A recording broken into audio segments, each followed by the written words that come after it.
Shkëndia ka siguruar kualifikimin në gjysmëfinale të kupës pasi eliminoi Struga Trimlum pas ekzekutimit të penaltive me rezultatin 5-4 në një ndeshje e cila në kohën e rregullt përfundoi me barazim 2-2. Shkëndia në gjysmëfinale do të përballet me Shkëndinë e Haraqinës, ndërsa ndeshja e parë zhvillohet më datë 1 prill në Tetov.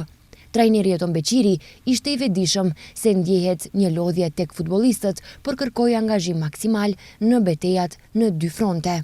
Patjetër është një motiv i madh se përket plasmanit gjysmëfinale, për shkak se ne akoma mbetemi ngarë për një trofe dhe është e rëndësishme që t'japim maksimumin deri në përfundim të kampionatit, të respektojmë çdo ndeshje edhe pse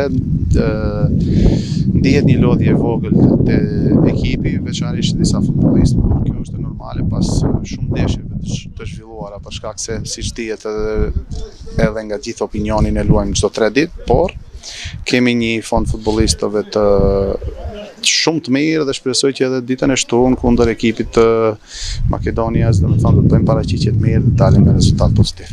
Ndryshe, këtë fundjavë vazhdon kampionati në ligën e parë me ndeshjet e javës së 24 që do të zhvillohen sipas këtij orari. E premte në ora 14:30 Tikveshi apo Brera dhe Rabotniç Kisileksi. E shtunë në ora 14:30 Makedonia Gjorgje Petrov, Shkëndia dhe Arsimi Vardari. E diel në ora 14:30 Pelisteri, Struga Trimlum dhe Shkupi Bashkimi.